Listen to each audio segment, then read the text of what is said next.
Quickly, before the video starts, I streamed this live over at twitch.tv/ballisticren, where I also play games. I stream weekdays at 2 p.m. Pacific, 5 p.m. Eastern, so come stop by and say hi. I can't wait to see you over there. Now on with the video. Doordash girl indicted. This is going to be great.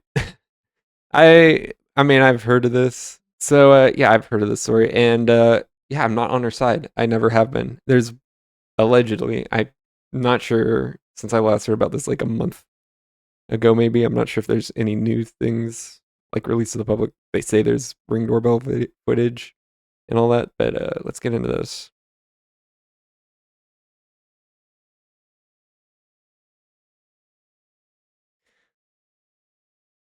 Hold on.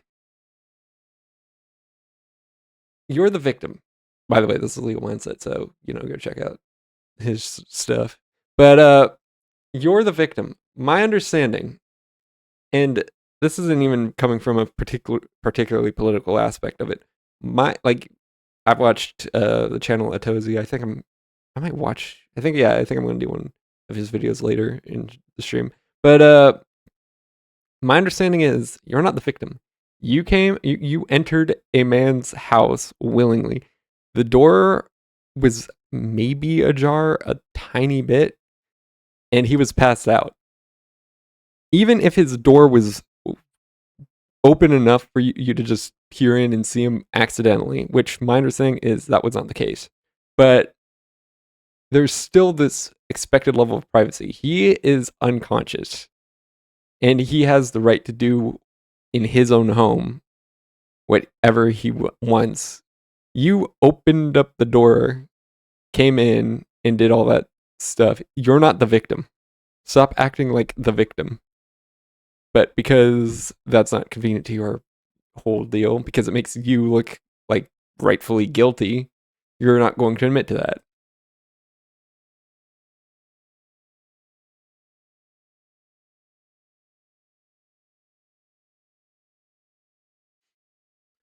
Also, why are you having Doordash as a job? Doordash pays like literally nothing for, like, it pays what, like $5 maybe per ride. How do you have that? You can't sustain that, especially since you're driving and have to pay for gas, or electricity. Because here's the thing about electric vehicles: they require the electric bill.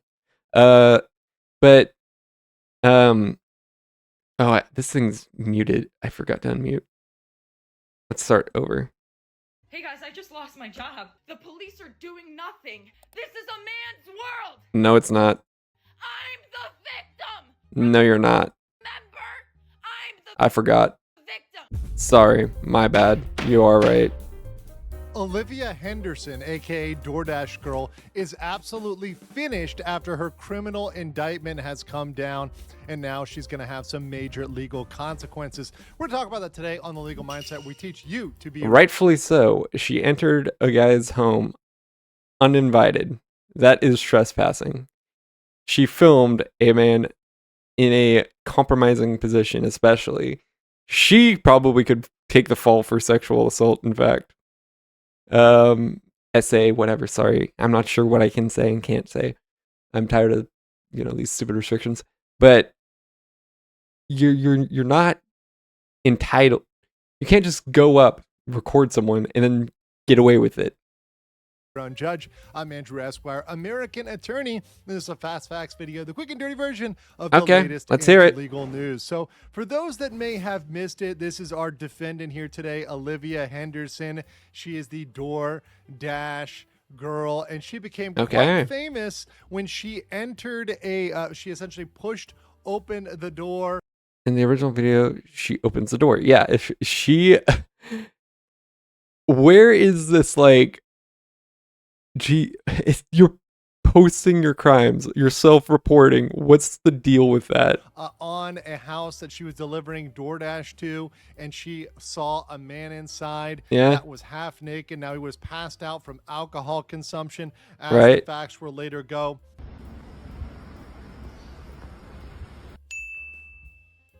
Convenient cut. I'm sure I'm sure you didn't show. I want to assume he didn't show the full video of her opening the door because that's just not up anymore. That's fucked up. Yeah, it's fucked up that he's in his own house doing something in his own privacy, knocked out in his own house, while you sit there recording him right outside it, sure, but recording him anyways. This is also, again, technically in this case, or at least from this point of view, she isn't trespassing, right? But that still doesn't give her the right to record in the privacy of his own home. You're not, just because technically it's not trespassing to walk up to someone's door, given certain, expected conditions, because it's expected that people walk up to your door at the very least and then walk out and things like that. Now, going up to someone's window and stuff, that's a little more uneasy, but it's like, dude, imagine, you're just, like you took a shower or something, right? And for whatever reason, you're walking around your house and your towel is covering your private areas and you walk towards your front door, it's all glass, blah, blah, blah, whatever. You're not expecting, and you do this because you're not expecting someone to peer in your door and record you, even though you may not be able to get them on trespassing, because it is kind of expected that they, at the very least, can go up to your front door and have the opportunity to do that much without it being trespassing, unless there's like some sort of gate or fence blocking the front door. That still doesn't give them the right to just pull out a phone and record you in the privacy of your own home, especially if the door was closed, which, from my understanding, it more or less was in this case, and she opened it. Also, that screenshot that had the door a lot less open than this video, so I'm going with that. But indeed, Olivia claimed, hey, this man SA'd me, right? Sure. And this guy was out here SAing me, and therefore the police need to come. Everybody needs to pay me. I need to be, I'm the victim here. I'm the victim for recording someone in a compromising state. I'm the victim for it. I'm the victim! No, you're not. You did not. And this is another thing, like the dilution of meaning. Like SA, because this is probably going to go up on YouTube, SA is a very strong accusation, right? So the idea, so this is very serious accusation, right? This, you are imagining someone in a very specific situation with this, right? And in fact, she might be on the hook for it, not the guy. Now, I'm not sure what the legal definition of it is versus, just the generic definition, especially in the state she's in. I think it's New York. But dude, you're not, however you chop this up, it's not going your way. You're not getting him in trouble. You're just getting yourself in trouble. And I hope because Doordash suspended both of them. And fair enough, while the investigation was going on, Doordash doesn't want to take the heat for either or, because it's like, we're not sure which one's telling the truth or not. So let's just do a coin toss. But then when, evidence was leaning towards her being the assailant, so to speak, in this scenario, and the guy being the victim, I'd hope Doordash would give him his account back, because he in fact is the victim. But yeah. Remember, I'm the victim! No, you're not. Despite her Me Too-esque claims, it in fact was her who ended up getting in criminal trouble because of this. So Miss Henderson here, Olivia Henderson, was arrested after recording and posting images of the man on TikTok. Right. So she took those images. Which I assume she pre-censored that, because I'm sure TikTok doesn't want nudity on their thing. Took those videos, platform. posted on TikTok. It got all around, right? People were able to see the man, see his house. In the original video, his house number was visible. So you had all of that visible, exposing his location, his person, him while he's passed out unconscious. I'm going to keep telling my story. Like this. Your story is a lie. This is also the problem I have with, it's my reality. It's like, no, it's not your reality. It's objective reality. You're just living in a bubble of this delusional sense of reality. You don't have your own personal reality. You have the matter of fact, objective aspects of a universal reality. It's your story or whatever, sure, but it's not your reality.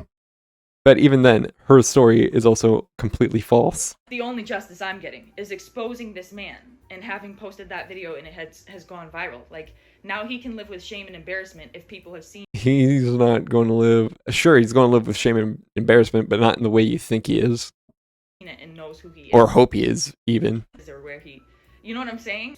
So she was arrested on that black last year, and it's been quite a while, but she was finally indicted by a grand jury that's just citizens that are drafted out to do the indictment instead of the district attorney. There's kind of there's two different methods of bringing an indictment. I wonder what the circumstances are for relying on a grand jury rather than, like the DA or something to indict someone on criminal charges.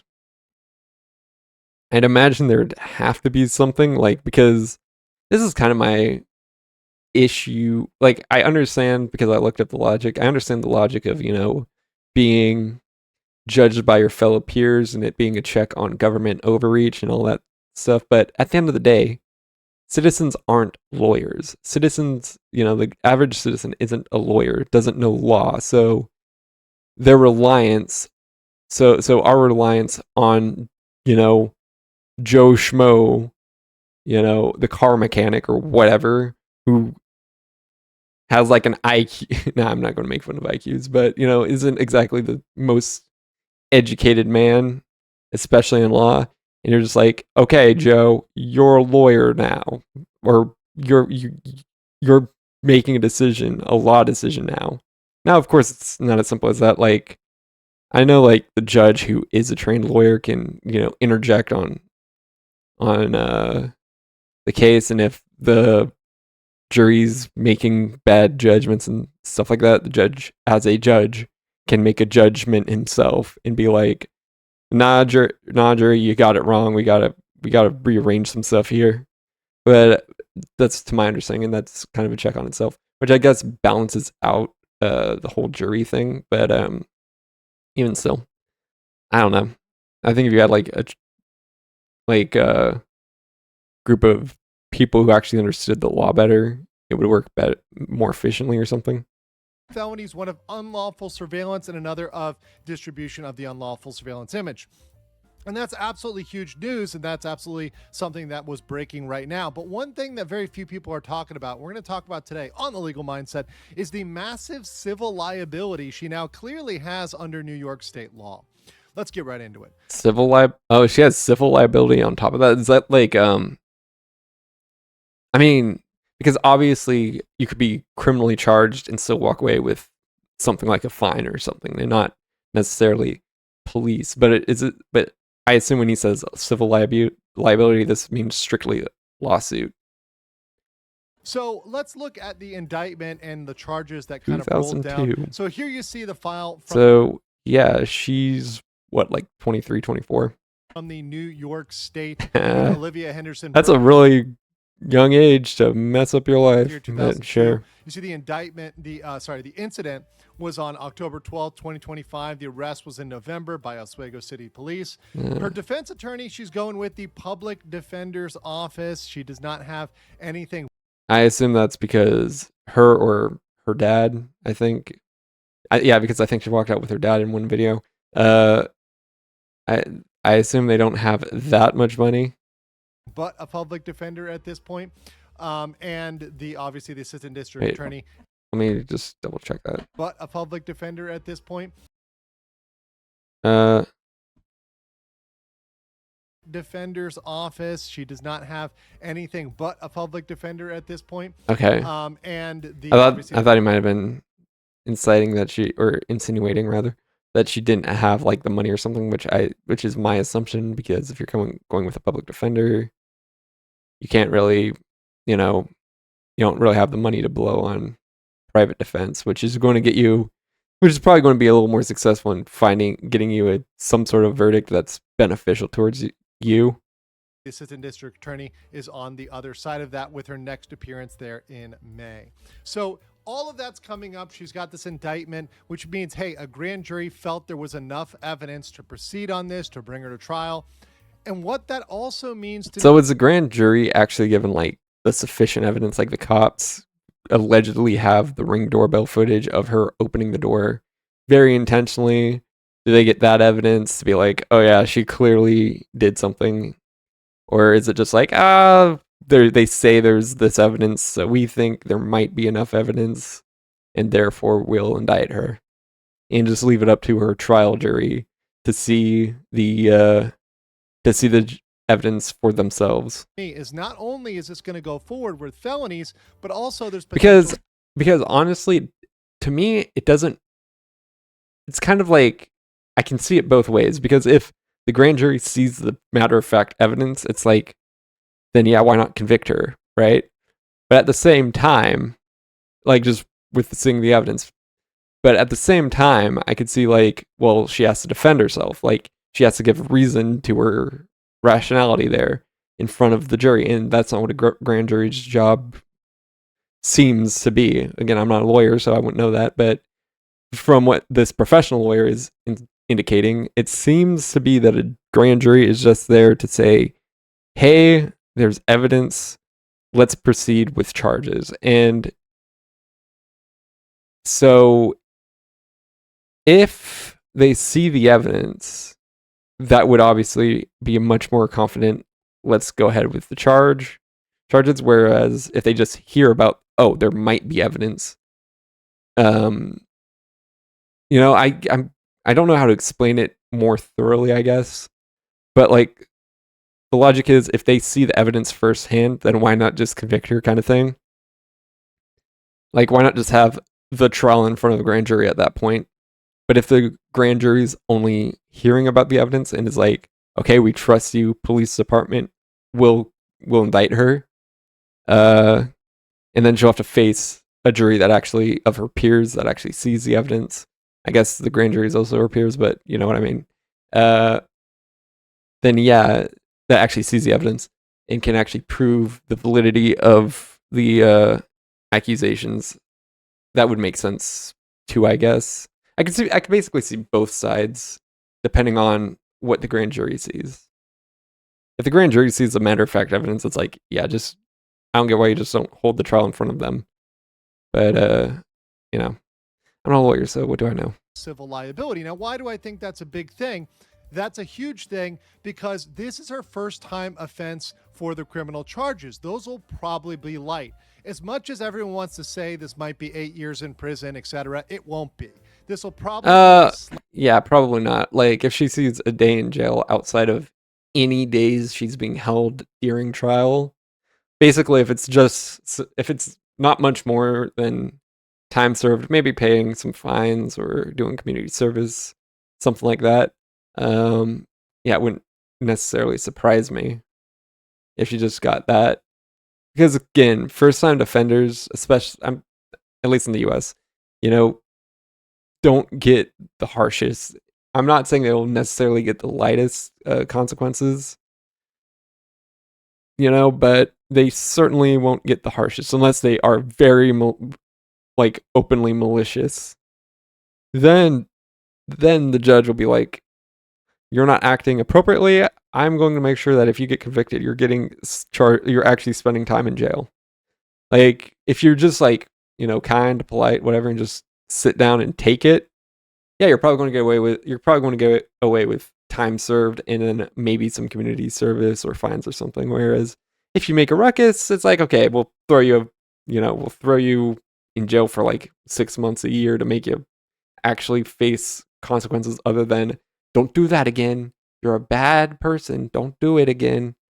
You know, because that's really what like first time offenders will probably get in these this level of crime is just a slap on the wrist. Don't do it again, or else you're actually going to face real consequences, like a kind of a warning. But yeah. Slap on the wrist at best with probation or a split sentence. The criminal charges are honestly going to be a joke when it comes down to it, and she's probably going to enter into a plea deal. But when you look that at would be the smartest civil side and the potential civil liability, particularly under the special New York law that nobody has talked about so far, that is absolutely going to destroy her.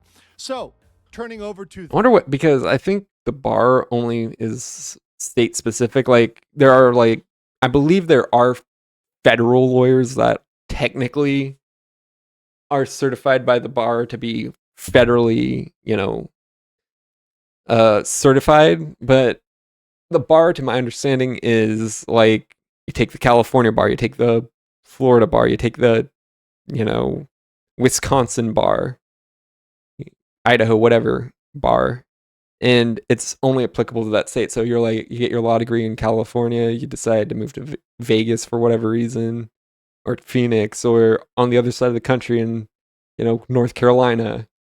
Then you have to basically retake the bar for that state, so you can become certified in that state, and probably lose your certification in the other state. Maybe, I don't know.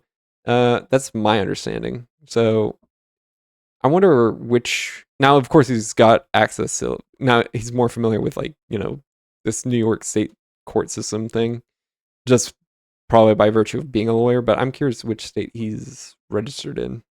That after we look at the charges here, once again, the dissemination of a surveillance video and the unlawful surveillance. When we turn over to the massive, because that's another thing is like lawyers know legalese, so to speak, and I'm sure it's pretty uniform between states and maybe even English-speaking countries. Like recess is recess kind of thing, or like defamation is defamation. Those things aren't going to change between states. Maybe some semantics change, I don't know, but I'm sure like the legalese side of things stays pretty uniform between states. So obviously a lawyer from one state could probably read a law and the consequences and all that from another state and be like, oh yeah, that makes sense. We look at New York Civil Rights Law Section 52B. This is for allowing a private right of action for non-consensual dissemination of intimate images, otherwise known as, people know it as revenge porn. Now, this statute is not... That's the much less legalese term for it, yes. Just for stuff posted online. It's not just for ex-girlfriends, ex-boyfriends. It's really for any sort of image that is being posted without somebody's consent. Yeah. And it covers directly on point secret recording like this. This is something that fits spot on with this and the posting of unclothed bodies without consent. Okay. And mind you, this situation, it's very interesting because of the genders and people not coming to think of this. But if the genders had been flipped here, if that had been a woman inside and a male Doordash driver, certainly I think people would have thought about the civil liability right away. But I think perhaps people thought, okay, because it's a man and there's SA thrown out, there's this kind of Me Too-esque allegation. We're not going to think about this, but this is very, very direct. And now, Me Too, I think, as it turned out at least, is BS, and I think Johnny Depp's trial proved that. Now, obviously, some people have said it originated for a very specific purpose, calling out the pervs in Hollywood and all that. I was a kid when that stuff started really happening, so I can't speak one way or another of like its origins and all that. I wasn't a terminally online internet user, but it allegedly at the time was very confined, was supposed to be very confined, and then broke out into mainstream. So it's not just the men in Hollywood being the pedos and all that, and the pervs and all that. It's now all men are, and it was originally meant to call out Hollywood and just spiraled out of control into the general public. Very, very on point. And this allows for massive injunctive relief, compensatory damages, punitive damages, and attorney's fees. And because of that, this will absolutely ruin her life. So let me jump over. Yeah, even if she gets away with the trial, she might face some very hefty legal judgment. Now, of course, if she doesn't have the money, they can't really take the money, so to speak, but I'm sure she'll have like some perpetual debt payments to make, or like lingering debts on her to this man, and his lawyers, because obviously because those are the real guys who win, are the lawyers. My judgment.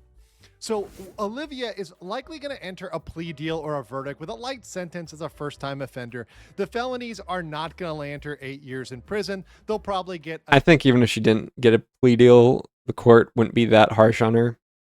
She'll probably get a couple months at best. More likely, she's going to get probation and some sort of time outside of. Maybe she has to put herself on the registry. Who knows? Probably not even that, given the social climate today, especially in states like New York. Prison, maybe community service, etc. She's not going to be serving the 8 years. However, if this man brings a civil lawsuit using this law, and we're just talking about this one law, they could potentially recover $500,000 in compensatory damages and up to $2 million in punitive damages just on this. That's kind of an average outcome when you've got something that has gone viral, that has been widespread on the internet, that exposes his name, very intimate, obviously intimate details, his location, etc. All of those factors point to a massive claim. And not only that, but this is very similar to the case of Vitaly, where Vitaly defamed someone, calling them made a criminal accusation, much as she made that Me Too-esque allegation about SA.